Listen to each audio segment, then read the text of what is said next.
Hi, I'm Marika Raff with Caperton Fertility Institute, and I'm going to be talking about the emotional journey of fertility treatments today.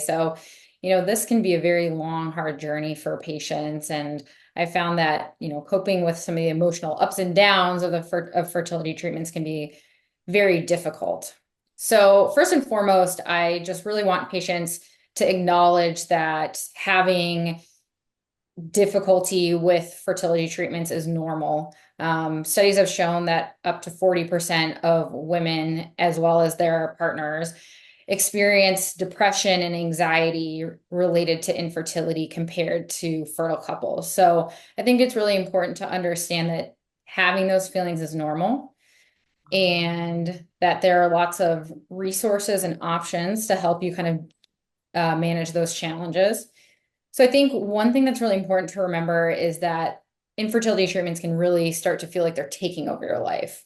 So it's important to maintain a normal life. So whatever that looks like to you, if you're someone who is very active, has pets, loves to read, loves to listen to music, remembering to use those resources to get that sense of normalcy, because fertility treatment really takes away a lot of your sense of your personal being, your personal worth when you're so wrapped up in it. So I always recommend to my patients to take that extra time to get that exercise in, spend time doing the things that they love, because that's very important.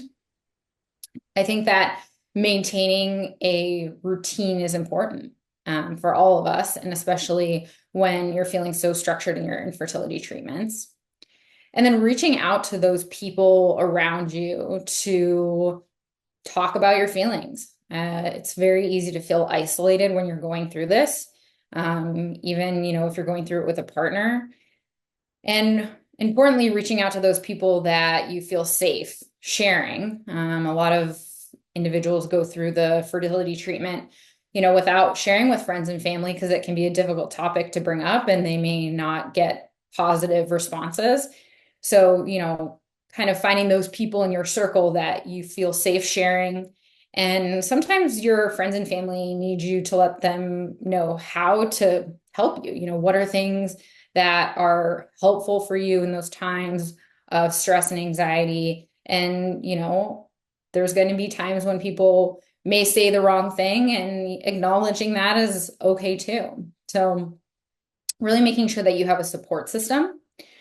That being said, some people may feel like they need to go out of their own personal circle to find support.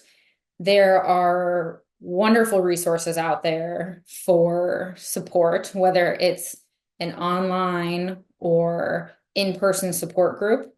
There's great resources as far as websites, some really nice new apps that have been developed to help with the stress of the infertility journey, and some really great books, not only for, adults going through it, but maybe if they've had children from previous relationships or they're experiencing secondary infertility, some really nice books to help kids kind of understand the fertility journey.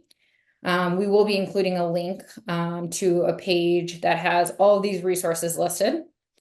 But using those communities can be very helpful. Finding other individuals who are going through the infertility journey can really be invaluable. Again, it allows you to sort of acknowledge and normalize the feelings that you're experiencing when you're going through this process, as well as to hear about other people's journeys. Most people come into the IVF journey or the infertility journey hoping that they're going to have success.